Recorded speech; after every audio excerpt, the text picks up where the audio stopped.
Okay, so we are back again. Hello and welcome everyone back to the Wives Club. This is season two, I believe, episode 9. We're going to be talking about conflict today.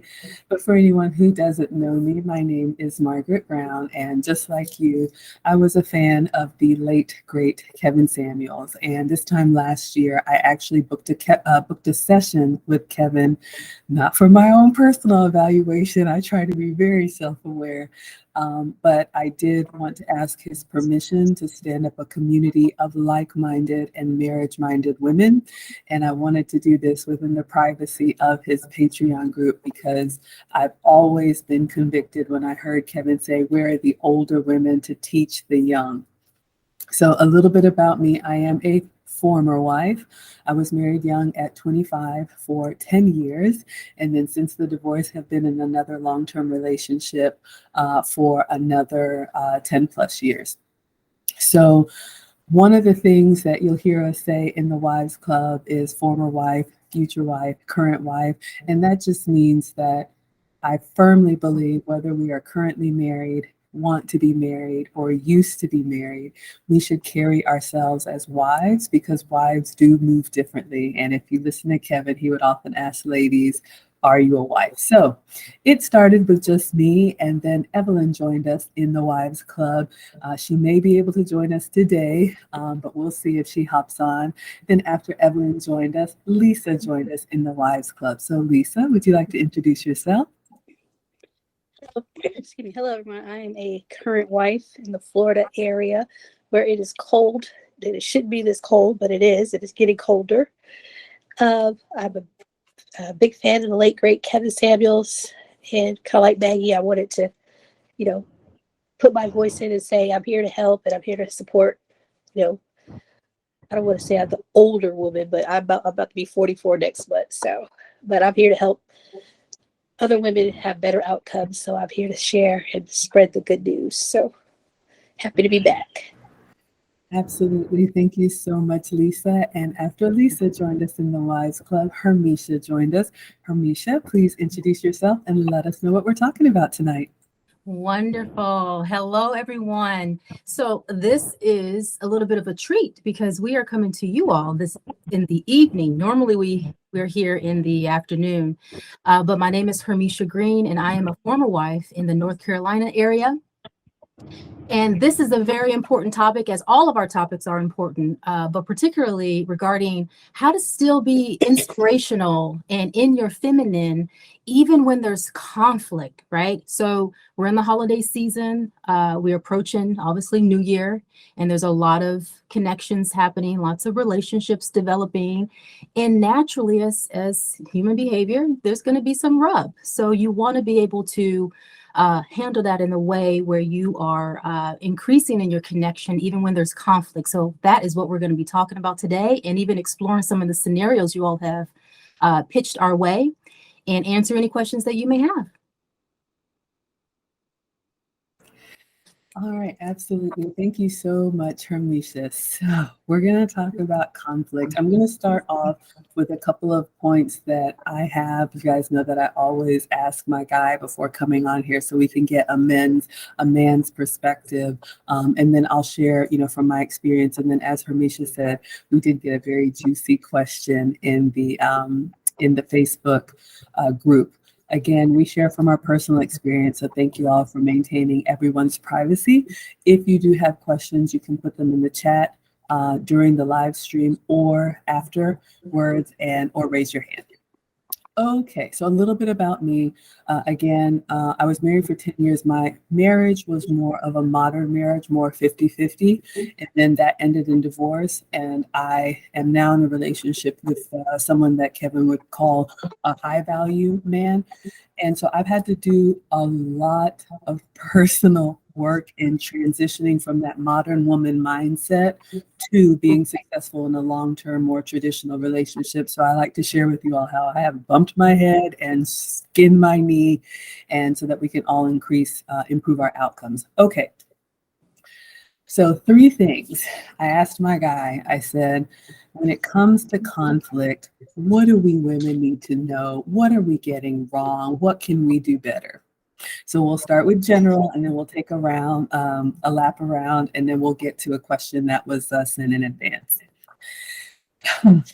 So the first thing that he said was, men, high value men, men of value, even Henry's, any man who's on his purpose is not hard up, which means they are not necessarily desperate for a relationship the way that we are. We as women want to, stay bonded. We as women, want to cultivate something. Men can sacrifice and can go without. So when it comes to conflict, we have to be very careful, because as much as we would want to hold on, they would be willing to, and that's, point number 2, they would be willing to love us and still leave us where we are. A lot of times we as women have a hard time. I know I've been there, and I've shared with you all, I saw red flags in the first 6 months of my marriage, and I stayed for 10 years just trying another lap around the mountain. When he says, number 1, men are not hard up, they will have an experience with us and then make a decision. Is this how I want to live the next 20, 30, 50 years? And if not, they will move on to someone who will give them the peace that they want. That's number 1. Number 2, they will sacrifice a lot more than we will. They can still love us and yet not be with us. And that's a hard one to understand, because we as women feel like, I love you, we've got to be together. Men don't necessarily see it that way. So what can we do about it when it comes to conflict? This was the conclusion for me. As it comes to our role in relationship, yes, we do get to choose who vets us, but we do not get to choose how they vet us. So what does that mean? We accept or deny the initial asking out, going for a coffee, returning a phone call. Yes, we're in control in that point. When it gets to the relationship stage, however a man runs his life is how he wants to see us fitting into that. So if it's, taking longer than we want, or maybe a different style than we want, the power that we have is the veto power. So we have to choose very, very wisely, because we're not going to change them into maneuvering it the way that we have the storybook kind of put in our mind. Oh, it's supposed to happen this way. They are the ones vetting us. Of course, we could say, yes, I want to do this or not, but it's going to be their way. So circling back to conflict, I would say pick your battles very, very wisely, because the last thing my guy said is, a man has signed up to carry the burden for a lifetime. He is willing to work and take the family on his back. If we are not willing to do the same, is this really the hill that you want to die on? I know that's harsh, so I'm going to stop at that point. Lisa, I'm going to come to you. Did you have any initial thoughts on conflict resolution? And we'll come around to the question. Yep. Gosh, sorry, I keep having to clear my throat. Yes, I was thinking about, especially about what you said, when they can take on the, if we don't want to carry all the burden, they will. Like, I have a husband that has, when I became disabled, or told I was disabled and couldn't work, he just took everything on his back and then some, and carried me and kept going. So, and we are where we are today. But if I didn't have that personal life, that support, I wouldn't have had that. And then my thing I was going to talk about is in conflict, one of the things I had to deal with and understand early is giving my husband, or I would even say boyfriend at the time, the benefit of the doubt. Because in earlier relationships, I had people I couldn't trust, or did stuff that, you don't want to. And you're thinking going into a relationship that they're going to do the same thing. But the thing about my husband is, I found someone that was looking for a wife, not just like what other guys were looking for. And so he was about his, finding that helpmate, which I happen to be.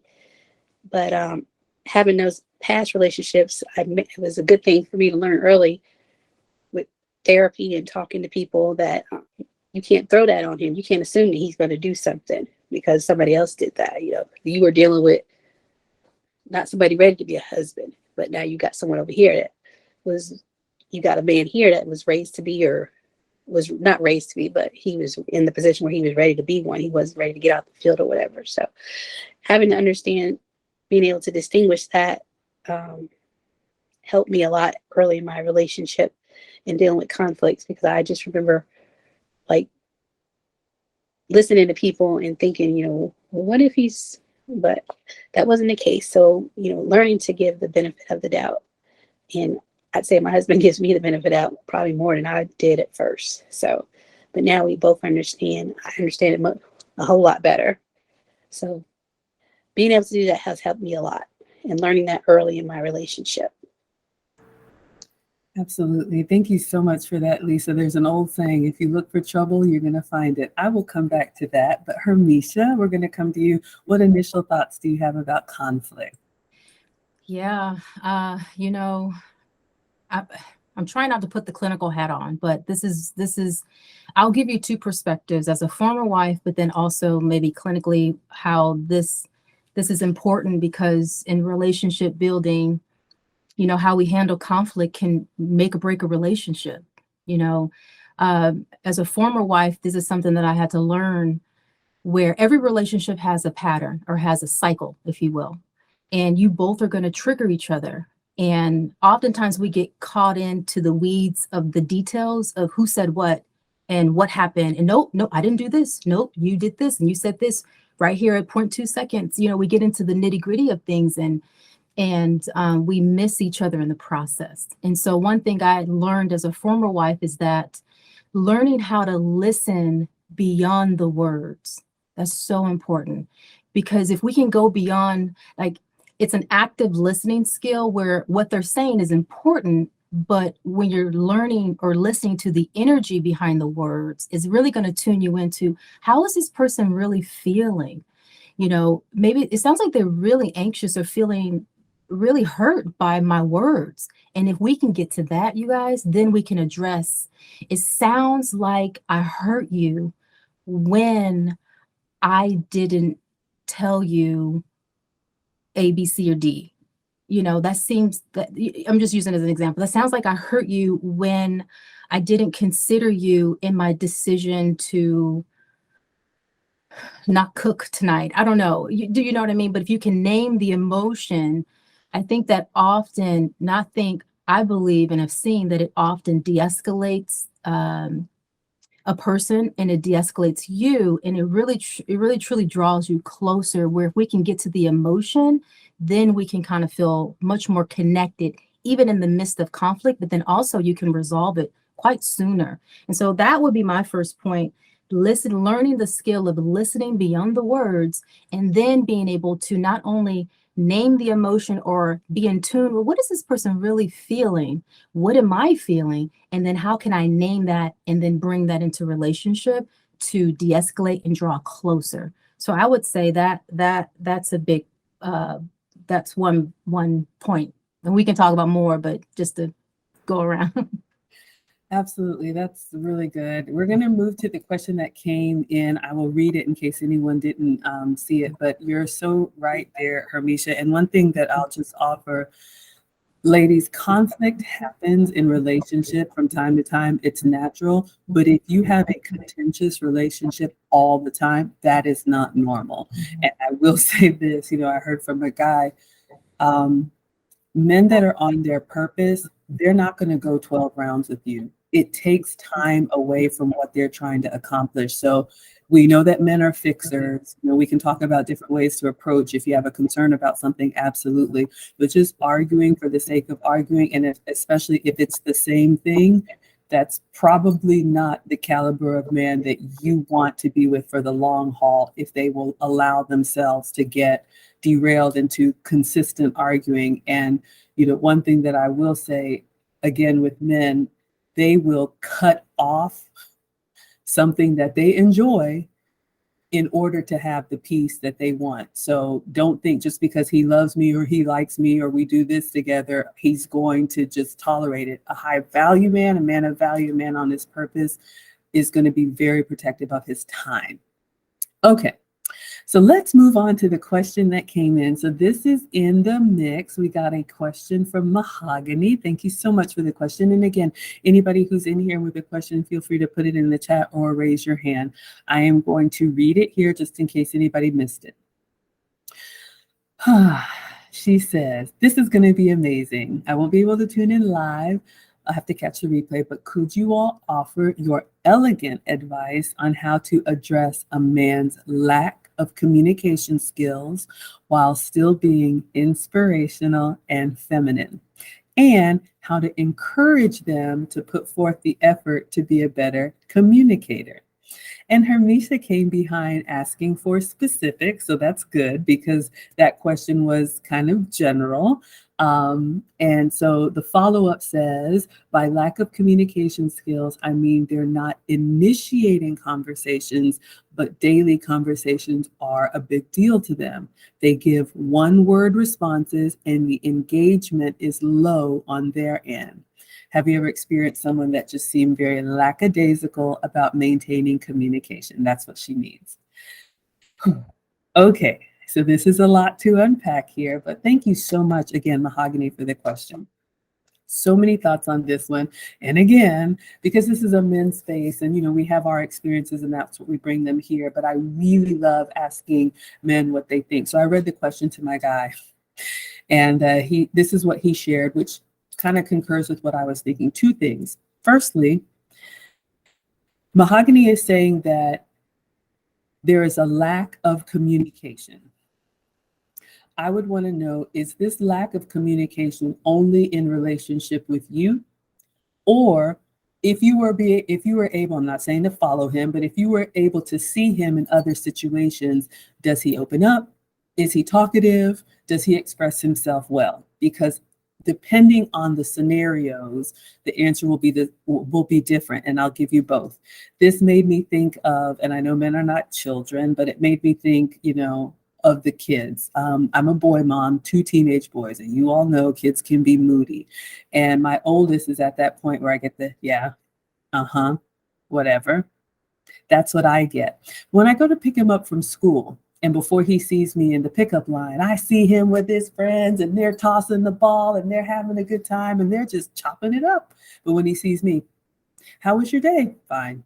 And I'm like, oh, okay, it's me. Now, as a mom, we know you're going through a phase. I'm not trying to be your friend anyway. As long as you're respectful, you don't have to open up, and share with me. I've heard this from multiple men.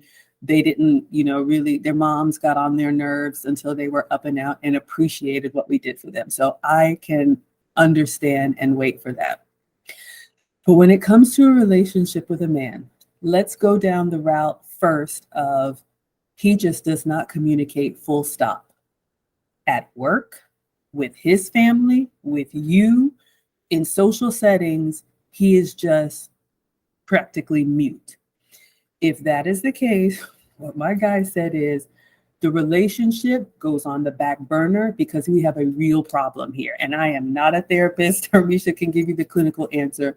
But if the experience is that he doesn't talk at all, in my mind, I'm wondering, how did we get into a relationship anyway? But if he doesn't talk at all, there are serious problems that need to be addressed because that is going to plague him in other areas of his life, professionally, in social relationships. If he cannot communicate, full stop, then the relationship needs to be second, and either you sign up to help him if you want to sign up for that, which takes time out of what you can be doing to build a relationship with someone who's maybe healed and ready, or are you willing to let him go and say, you know what, consider it like maybe there's an addiction problem or something. Hey, I'm noticing that there's a problem here that's either too big for me to help you solve, or I'm not qualified for this. I really think you need help.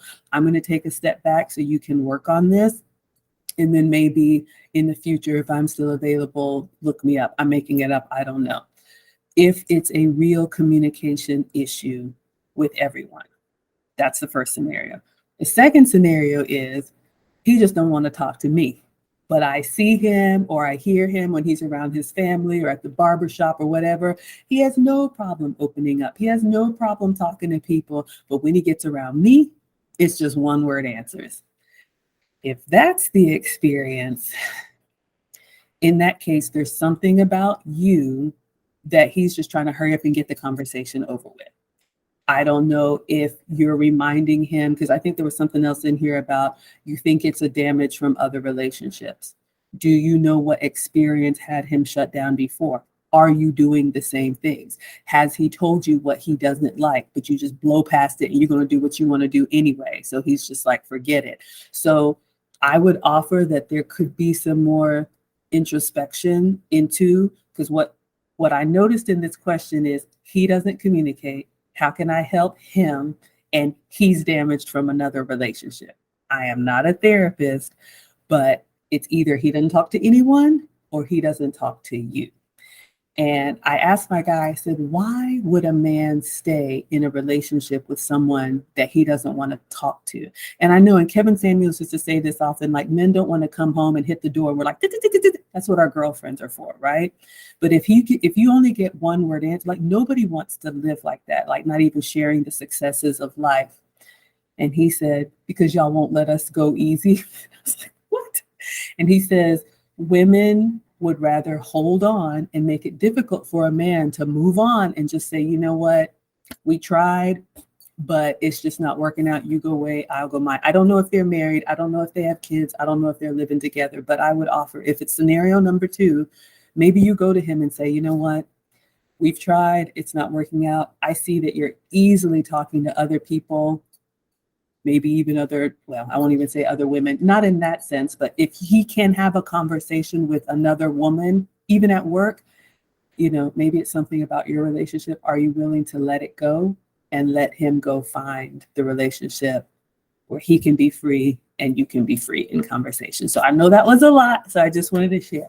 Lisa, I'm going to come to you. What are your thoughts about Mahogany's question about a lack of communication? I was having issues with my husband, and I remember telling him he doesn't talk to me. He'll be on the phone talking with his brothers and his friends, blah, blah, blah, blah, blah. And the same thing. And I'll be like in the car. But what I didn't realize is that I was in a negative place. I was depressed. And this is just me. I'm not saying that whoever put the question out is in that place. But for me, it was the way, it was my perspective of how he was perceiving me. And also, in going to therapy, I found out that he was like, he didn't want to combat, he didn't want to engage me because he knew I was going to take it south. So it was a bit of avoidance, but I wasn't in a good place. But I'm not saying that's a scenario, but just for my history, I wasn't in a good place. And it was just like, you don't do this, and you don't do that, you don't talk to me. But really, it was more to it. And we had to dig deeper and dig into that. And then, it also affected my husband's mental health so much so that because you've got an ailing wife and you don't know why she's not happy or she can't do the things she needs to do to take care of herself. So I would just say on both sides, if it's possible to get to the root of it, but also look at yourself and see if there's any self issues that you have going on that you might be perceiving it somewhere. Because like Kevin always says, therapy is great because therapy helps you realize things that you don't realize about yourself or seeing yourself. It takes other people to tell you. And then I also found out, it's like, once I got the therapy, I started doing the stuff people would tell. I remember people telling me in the past, Lisa, you don't need to do that. You don't need to go off on that. And I'm like, but once I look back, I could say, yeah, that was unnecessary. And I wasn't in the right mind space. I was dealing with a lot or whatever the issue may be. But from my perspective, it had to do with where I was, and it wasn't this necessarily him. But I will say that where I was, the things I was going through affected my husband. It affected his work and stuff he had to do too. So it kind of just turned into a big rattling ball. But we got past all of that. But I do remember having this conversation saying, he don't want to talk to me. He don't engage me. I get the one answer questions at one time, and it was really bad.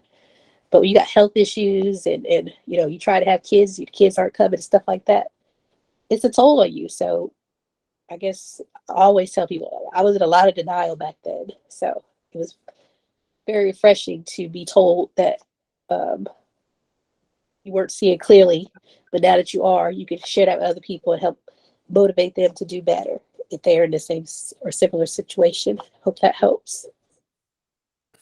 Absolutely. So many good things there. And I'll add on, but Hermisha, you are our therapist in the group, not play one, but you are one.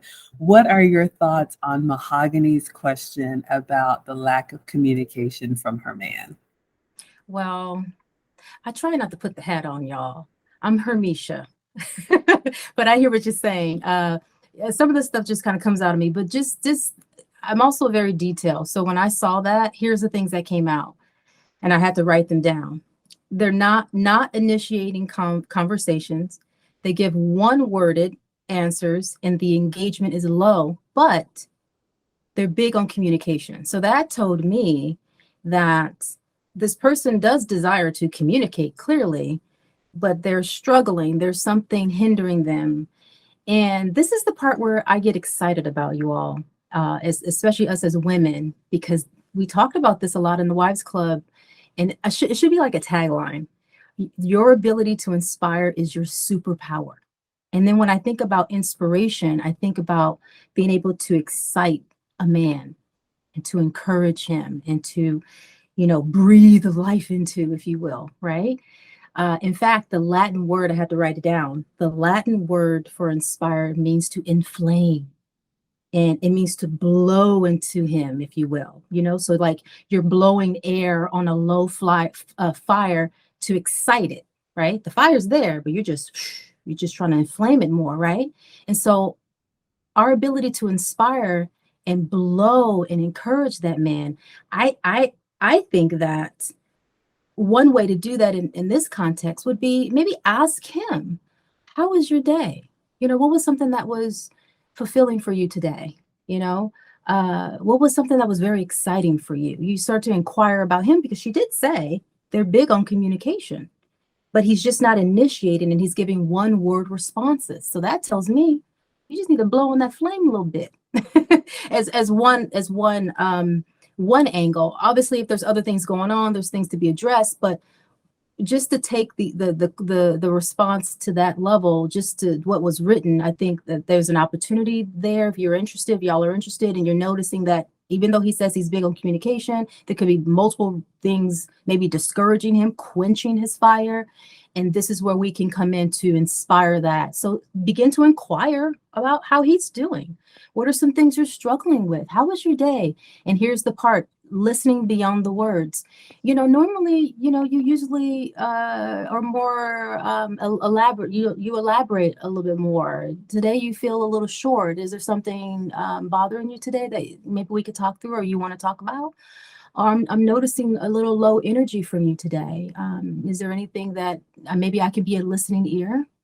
Even just that, right? Because we want to be soft places for our men to land. We want to be a rest for them. They work, and again, I don't know all the contents, but just in general, ladies, these men, they pretty much sacrifice their lives to be who they are today. I mean, let's look at our dear brother, Kevin Samuels. He literally sacrificed his life to be where he got to. I mean, he worked himself to death. I mean, God rest his soul. But in terms of all that he was going through and all that he was managing and all the things that it took on his body. So when we think about it in that sense, ladies, we are really there to be a rest. We are there to inspire. We are there to build up. We are there to be a safe place. And that is one way, just to answer that. I don't want to get into too much, but that is something that I would say that's one angle. Now, if there's other stuff going on, then tell them to book a session. Yeah, Hermisha and I do offer consults, but we love to just share, from our experience here. A couple other things I wanted to share. And I also like to give you guys tangible, things that you can do, and also just the things that I've done in my journey, because it is definitely, work. But the question was how you can address a man's lack of communication while still being inspirational and feminine. So I'll talk a little bit about the being inspirational and feminine, because this can also help kind of water and nurture, even a relationship that's not bad, but one that could just use a little bit of love to it. So Hermisha said, maybe ask him how his day is going. I've shared with you all, I've done a lot of work in etiquette and elegance classes because as a boy mom, sometimes I'm harsher than I wanted to be. And one of the assignments that we had in the courses was to record ourselves. And it's very enlightening when you see yourself as other people see you. She says that she was getting one word answers from him. And to me, that makes me say, do you know what it's like to have a conversation with you? Conversation, the art of conversation is an art. And sometimes we don't listen as well as we can. Sometimes we just want to get, our point across and we just want to blah, blah, blah, blah. And the man is just, worn down. So ask him a question, pause, allow him to answer. See if he's just giving you one word answers because, he thinks you're not really going to listen anyway. You just want to say what you want to say. I don't know specifically, but that's a tip. Another thing, as far as the inspirational and feminine, one of the things that I do, I'm a talker and my guy is a talker. He's very busy, but when he does call me, I make sure that I pour on the love, even if it's just 15 minutes that he's got between meetings. So I've worked a lot on my voice and whatnot, using my inside voice. But when he calls me, I always answer the phone. Hello, handsome. How are you? And I do that because I want him to have an experience that's just not, hey, how are you doing? Like I would answer the phone to anybody else. I want to make him feel special. Also, one of the things that my guy told me is that if we would really listen to men, they're really not that complicated.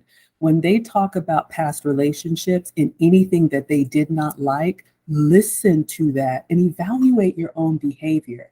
Did he have a girlfriend or someone that he lived with before that as soon as he hit the door, all she wanted to do is and he didn't even have time to decompress? Are you doing the same thing? Self-awareness is sexy, right? So one of the things that I started to do whenever my guy would make a self-deprecating comment, I would turn it around and pour on the love. So one day I said something about, oh, you look really handsome today. And he's like, this old, I'm just an old bag of bones or whatever he said about himself. So in my mind, I was like, oh, he doesn't think he's that much of a looker.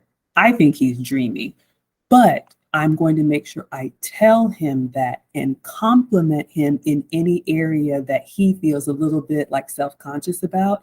So that's why I say, hello, handsome. I call him handsome because I want to make sure he knows I think he's attractive. So doesn't matter what he gets out in the world, to me, he's dreamy. So those are some of the things that I do to be inspirational and feminine. And that kind of, I'll tell you all, sometimes when he calls me, and I answer the phone that way, he's just like, I just needed to hear that. And I'm like, what's going on? And working in corporate America, you all know, a lot of us used to be women that are very competitive, very masculine, very driven. And there's nothing wrong with working. And we've talked about that here. But when he's surrounded with that, sometimes he just calls to hear that. So I would offer, if your man is shutting down, have you really evaluated what having a conversation with you is like? Maybe you record yourself and kind of see, do I allow people to get their thought out? There's a reason why we conduct the Wise Club the way that we do, and we give people the floor to actually express themselves. So those are a couple of things that I do to be inspirational and feminine. But yes, listen to him, especially if he's talked about anything that he did not like from his past. Are you doing that same behavior? Because if it's just like, well, that's just who I am, that's going to be a problem.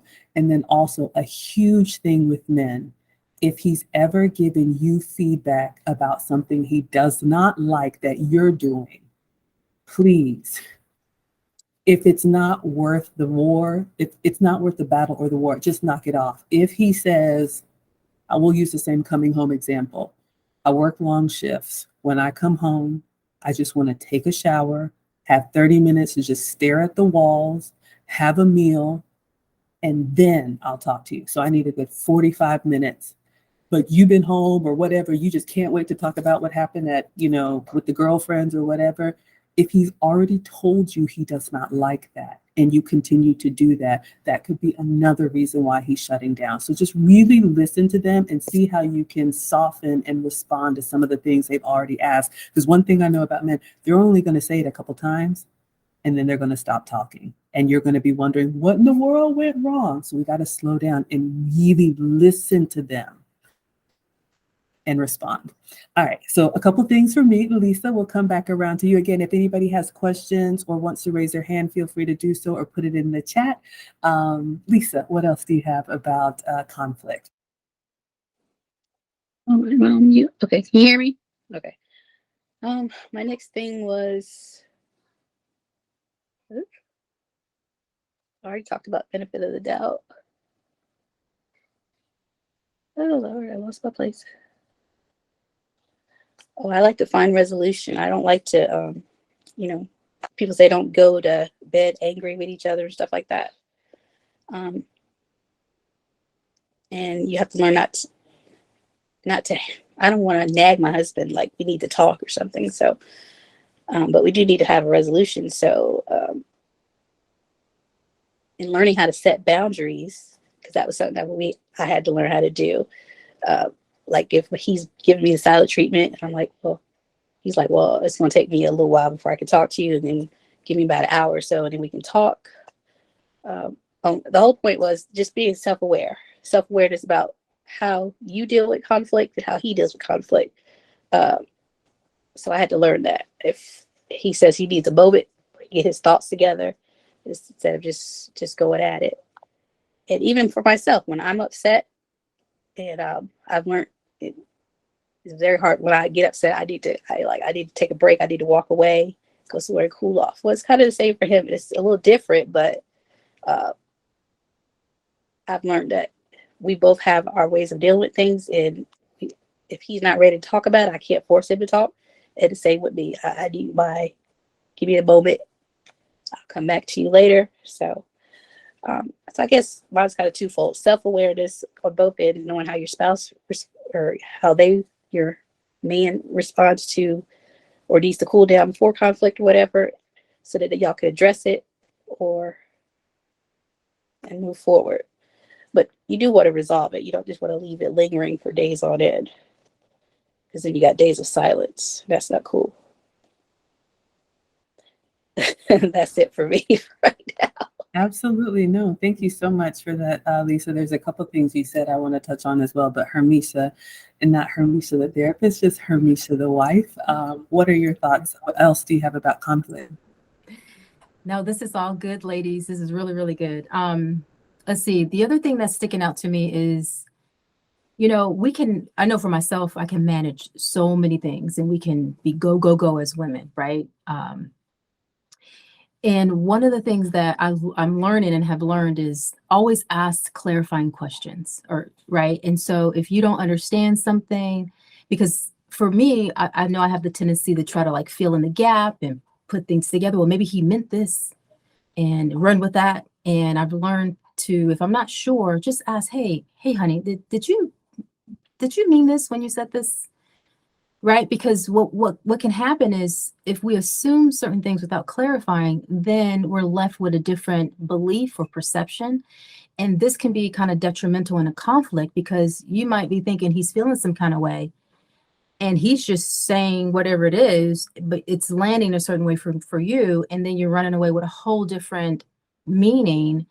And that's making you maybe more anxious and more upset and all the things. And so if something's not sitting right with you, seek clarity. Hey, when you said this, is this what you meant? Because this is kind of what I heard. And then giving that person an opportunity. I think this is really important if we get even more specific, especially, because there's the vetting stage, and then there's the dating stage, and then there's we're together stage. And then if he feels that he wants to move forward, then maybe there's the engagement stage. But there's so many different stages before all of that. And there's a lot of stuff that can kind of get lost in the sauce in the vetting stage before you get to the I like you enough to date you stage. And we as women can rush to, well, he likes me enough to date me stage, but we're not there yet. So, guarding your heart and all of that, but then also, should there be some gray area where there's some confusion? Hey, quick question. We've been spending some time together. I just want to clarify, uh, you know, um, I'm trying to think of how would you even say that? I want to clarify your interest in me. Has it gone beyond the vetting stage? Should it get to that? You know what I mean? And that's just one loose example. Even in a conflict, hey, it seemed like you were really angry when you said you didn't like that I did that, and I just wanted to make sure that um, I spoke to that because that made me feel really anxious. Is that what you were referring to, what I did here, or something that was coming up in our last scenario? I'm just saying it's always good to seek clarity. And so that's the point I had on that, and avoid making assumptions, because then the assumption is going to take you down a rabbit trail, and then things get very confusing and even more murky after that. Okay, so that's the thought I had on that. Oh, absolutely. So much good stuff there. All right. So a couple more things I want to share. I always want to give you all some tangible things that we can do to improve. So when it comes to conflict, if you are in the middle of a conflict, I think both Lisa and Hermisha talked on this, being self-aware. All of us are adults here. So we know, it's not like a kid who has a tantrum and they just fall out. And we know our triggers. And I think as grown women, it is responsible for us to communicate that. One of the things that I've had to learn to do, and I stay pretty happy, but let's say I had a hard day at work, or the kids are on my last nerve or whatever, and my guy calls, I will say that. I will let him know, look, I'm feeling a little testy today. It's not you. This is what, is going on. So if I'm a little, emotional, or maybe it's just not a good time right now, but I think we owe it to them, to communicate, since we were talking about communication earlier, and not just have them trying to figure stuff out. It's just, it takes time when your own cycles, if you will. I know I have like a 24-hour cycle. If I have a bad day, I need to go to bed, and tomorrow is another day. I know that about myself. I think we should also get to learn our men that way. Men do not get to, this point in life without going through things, especially our men. And so they have learned how to cope with stress. My guy tells me all the time, when he was a kid and he would mess up at baseball and swing, throw the bat because he was mad, the coach made him sit out. And no, that's not how we behave here. You're going to get it together. So they have learned how to handle conflict. So we should not assume that they just don't know how to handle things. One of the things I would offer is I've had to really study my man. Kevin talked about this a lot, and watch his cycles. If he has a huge deadline coming up, or something's going on, with the family, extended family, there's a death in the family or whatever, I know how he may go dark or may kind of go into monk mode, and I could be feeling kind of needy, or you haven't called, you haven't come by.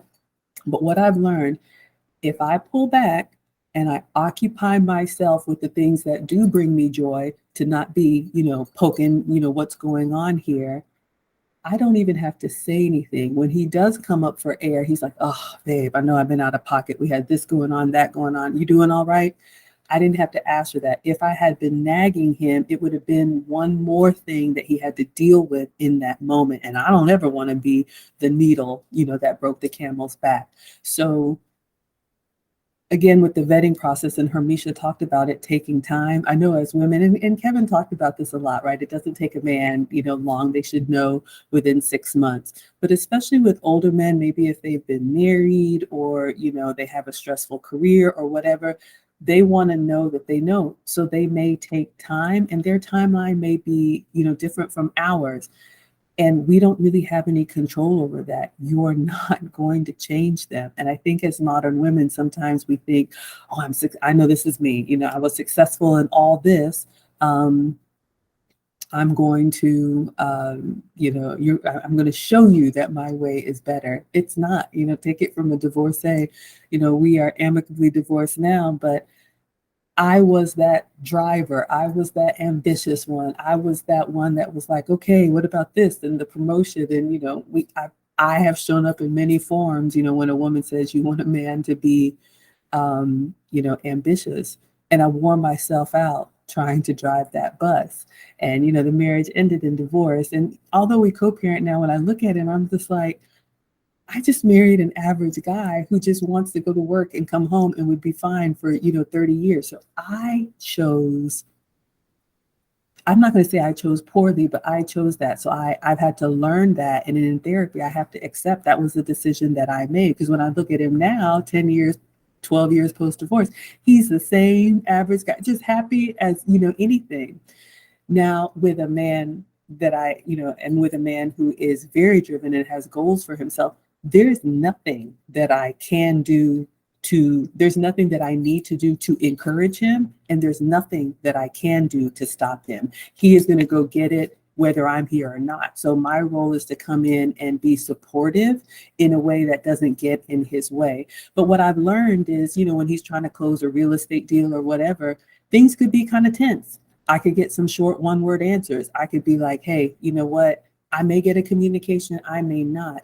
But, circling back to not starting problems if it's not a problem. If there is something that is really bothering you, by all means, have a conversation. But a couple tips, and then, we'll do our final lap.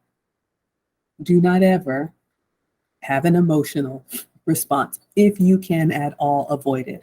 As women, we are emotional creatures, and sometimes we want to just go in the bathroom and cry, and sometimes things really hurt, and sometimes men respond and then they're like, oh, that was a little harsh. Y'all remember Kevin? He would just kind of go off and give you the business, and then you're just kind of like, that was a little harsh. But us responding and these long pages of text and going on and on and on, they just shut down with that because they are fixers. What I would offer, what I've had to do, if I want to talk about something, number one, I ask, is this a good time? I would like to talk about having a date night once a week. I don't know, make up something. Is this a good time for you? Don't just assume that your timeline is their timeline. So I would ask first. That just shows respect, that we know that their time is valuable. And then they can mentally prepare for it. Hopefully they say, okay, yeah, we can talk, or not. Number two, I would start with the question or the issue first, and then add context later if asked. So it really bothers me that you decide to go out for drinks with the guys after work, and I'm at home and dinner is ready and you don't communicate with me. Blah, blah, blah, blah, blah. What can we do about that? But going around the mountain and all the things, and I do all this and I can't believe, or whatever, their minds are trying to figure out, what is she getting at? And it's just exhausting for them. So if you do have an issue, be clear in what your concern is, and absolutely say it. But if you need to take time to work out whatever you're feeling in that moment, you just don't want to light a match and watch it burn and then have to clean up a mess that you're like, you know what, I shouldn't have said that. We've all done it, right? I regret that. I didn't mean it like that. I would just encourage those things. So just a few thoughts that I have if you're going to talk about things that are conflicting. All right, Lisa, anything else on your side, or any other questions or hands raised or chat?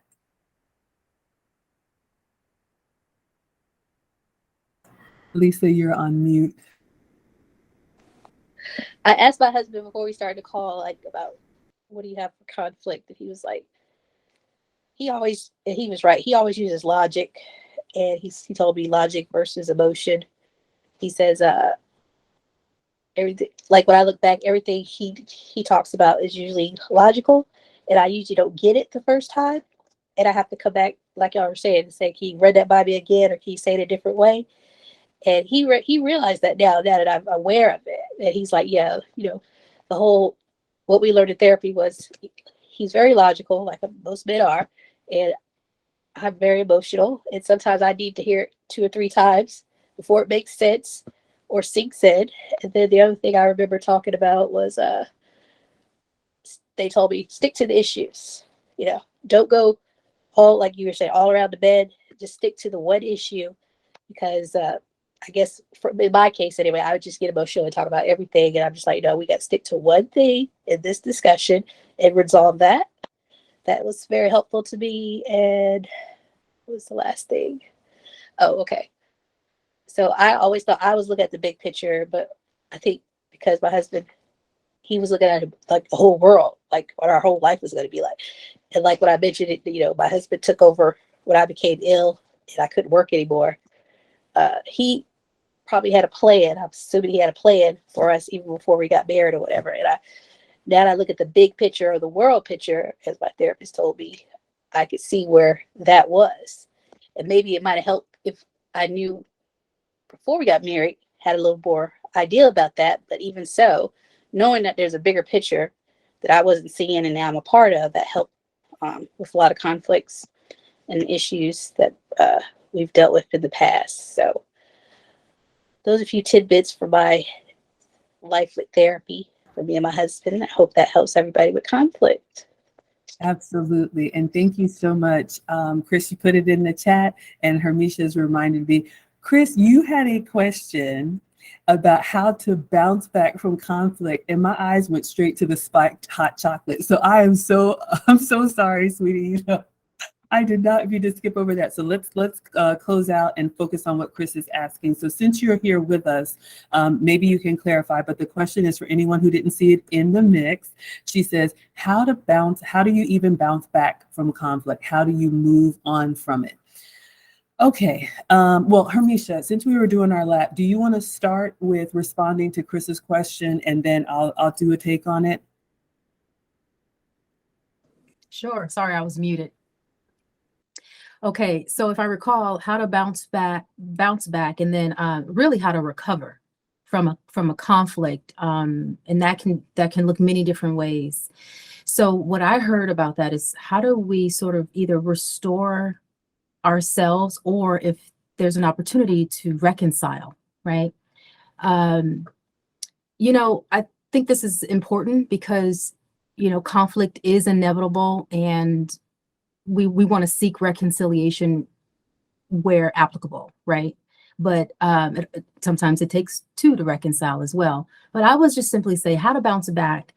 There's so many things that come up for me when you say how to bounce back or move on. That tells me that either the relationship wasn't maybe salvageable, or there's some emotions maybe lingering because maybe it wasn't reconciled. So let me address that part.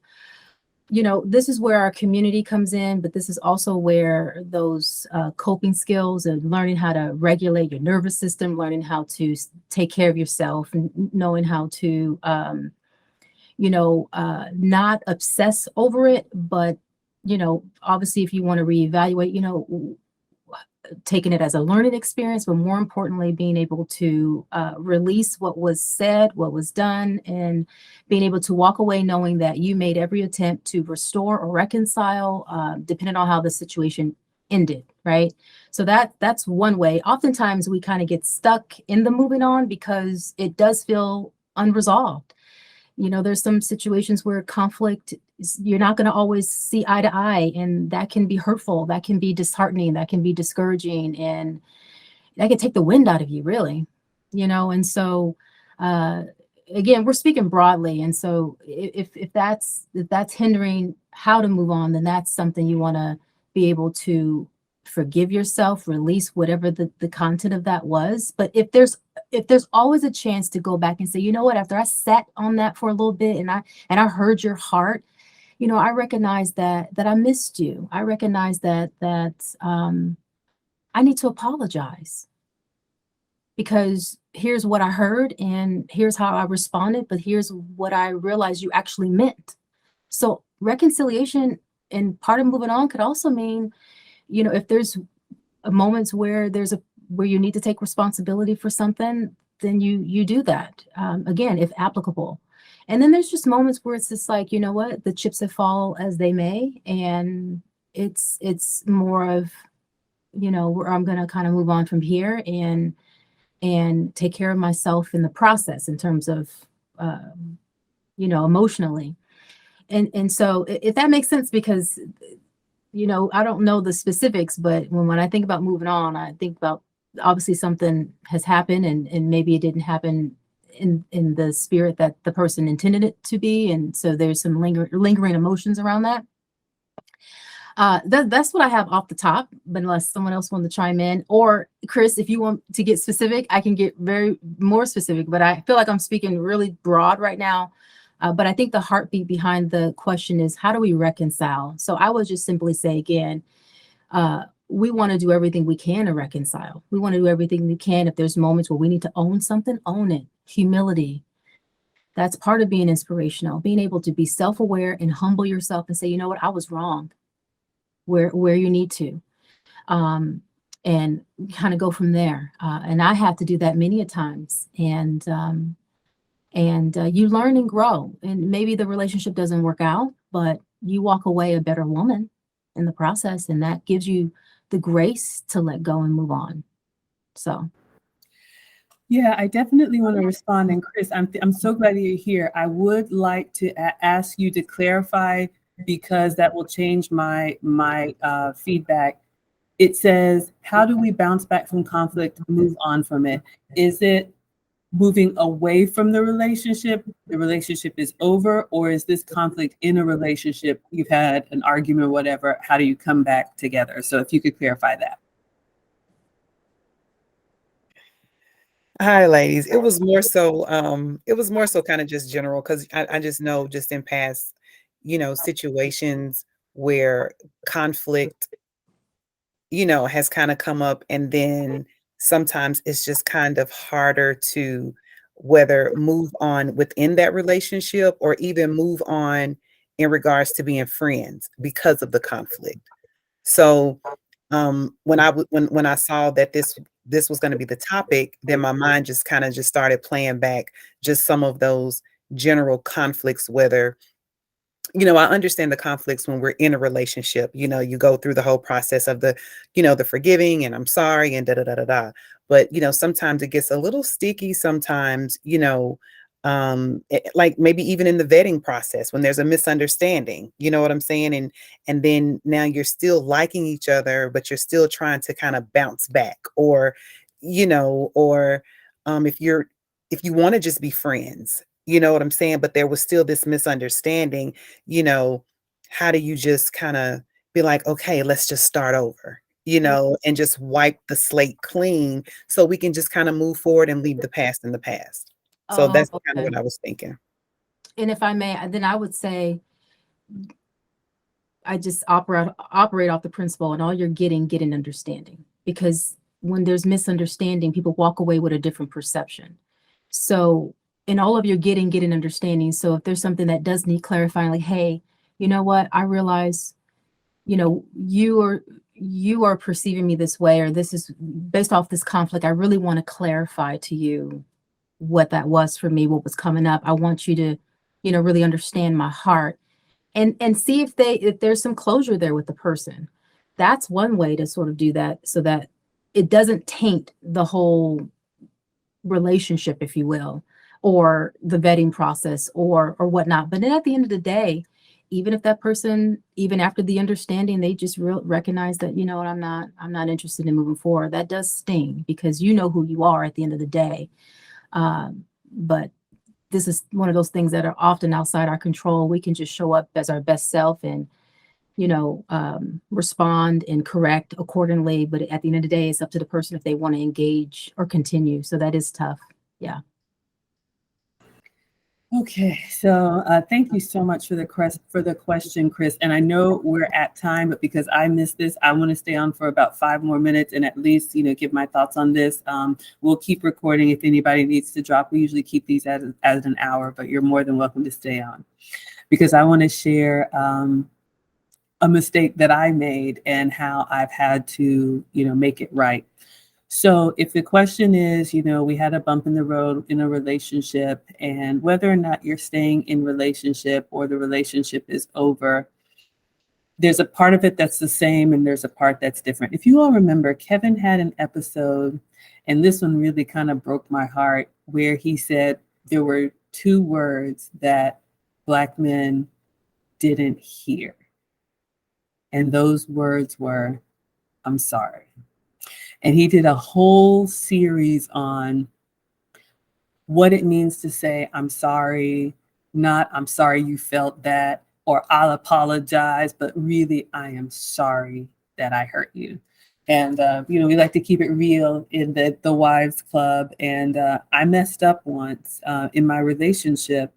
And the specifics about it for me, there was someone that I had a relationship from the past that the relationship had ended, and I knew it was ended. I knew it had ended, but I wanted to stay connected because there were business benefits there. And I wasn't forthcoming with that, and my guy found out about it. It did not go over very well because men really need to trust us and need to feel that we are loyal. And I could have all the, oh, but it was just, we did this catering at the whatever. Now I'm cleaning up a mess that if I had just been brave enough to say, you know what, the relationship ended, but we would still like to do, dining events together or whatever it was, I should have just said that, instead of just thinking whatever I thought at the time that wasn't as forthcoming as I should have been. And it did not go over well. And I had to say, I am so sorry, because that's not who I am. And I'm not a deceptive kind of person, but I did something that I thought, oh, it's no big deal, but it was a big deal to him, because men don't ever like to be surprised out there. They don't ever like to be like, oh, I didn't know that. They need to hear it from us. So he read me the riot act, got a little bit of a cold shoulder. I think it was like a good 48 hours. And I just had to sit in it and wait. But when he did come over and we talked about it, I knew I had a mess to clean up, and I had to own that. And this was not the time to say, oh, but we're not, seeing each other. It's just this or that. I should have been honest. I should have been open. And I told him just like that, I am so sorry. I see how that hurts you. In my mind, I thought this, but that doesn't matter. I hurt you, and I am sorry, and it will never happen again. And another thing that Kevin said in that episode is not only saying I'm sorry, but also we have to make it right. So what did I do after after first taking, a good talking to about what was not going to be tolerated, apologizing and saying, I am so sorry, meaning it. I had to make it right by promising this will never happen again. And this is what I'm going to do. If anybody reaches out to me, even for business, even if I think, oh, it's no big deal, I am going to tell you, I am going to let you have the veto power and say, this is an okay partnership, or I don't want you doing that. And I respect and I submit, and I don't even have to understand, because I trust you enough and I love you enough that I don't ever want you to feel like anything could be misconstrued. So now, whenever somebody reaches out to me, even that person, he ended up saying, okay, that's fine. You guys can do this catering event together, but I just have to know. I have to know. You have to tell me. Yes, sir. Absolutely. So now sometimes, in my mind, and that's why it's important for me in this community to share, mistakes that we've made. And I can't have these kind of conversations with the women that I used to work with. What? That's none of his business. Girl, you do your thing. You have a job, you have a career, whatever. I don't want to hurt him, because hurting him hurts me. So it was rough, and it was the smallest thing, but it meant so much to him. So now, and we've never had that issue since. I don't want any trouble. So if anybody reaches out to me, especially a man, if they want to do anything of business, I let him know. Even if it's just a quick text, hey, letting you know, somebody messaged me, I'm going to call him back. It's this or that. And there have been some things that he's like, no, we're not doing that. Shut it down. Okay, absolutely. And I respond. And funnily enough, when I, circle back around, there were, not the best intentions, but sometimes they can just see things that we can't. We have to respect that men see differently, they think differently, and that's why the choosing is so important. Hermisha talked about we have to be able to happily submit. And yeah, there's sometimes I want to pout and put my leg out and oh, that would be such a great collab. But is this the hill I want to die on? No. What did Kevin say? What do we want 50 and 60 to look like? I want him. I want a life with him. And so if this is something that I have to sacrifice, and I remember and I say it, hey, babe, remember I told you I would let you know if anybody reached out to me, just letting you know, boom, boom, boom. He's like, okay, yeah, that's cool, no problem. And he goes about his day. And sometimes I'm like, I really got to keep doing this. It's kind of stupid. But yeah, I'm going to keep doing it because I don't want no problem. So that's just an example of something that I've done to kind of bounce back. Apologize if you were wrong. Apologize for it.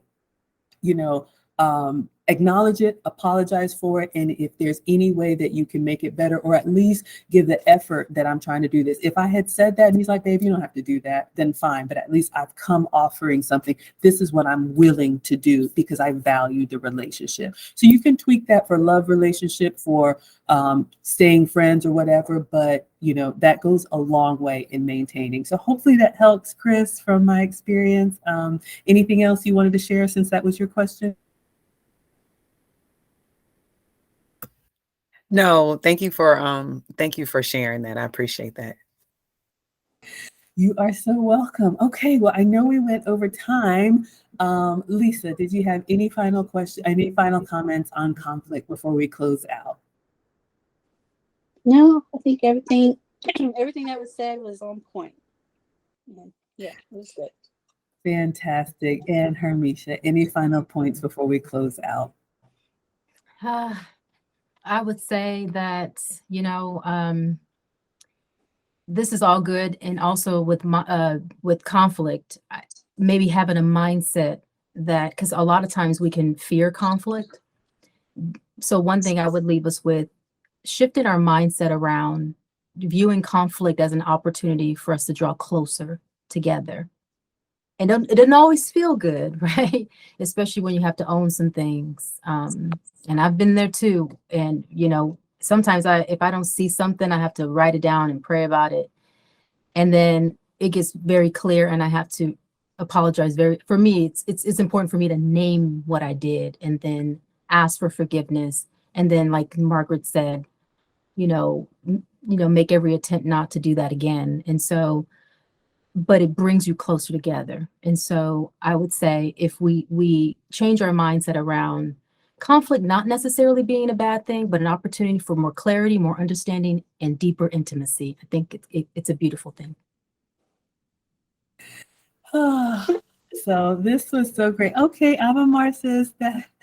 Thank you, ladies. Lots of gems dropping and lots of know-hows to apply and do better. Oh, that is my heart. I'm so glad. And Chris, I just have to shout you out again. What you shared last week about how this is helping you all, I promise you, it means so much to all of us, but especially me, y'all. I almost scheduled with Kevin 3 times and chickened out because I was just over here living my life, minding my business, but I was just compelled to do this. So the fact that we're helping, it just brings me so much joy. So I know we went over, but I feel like this was a good one. If you guys ever have questions, or a topic that you want us to cover, let us know. We are here for you every Friday. I had a schedule change earlier today, so thank you all for being available this evening. But yes, we should be with you next week, Friday, for New Year's Eve.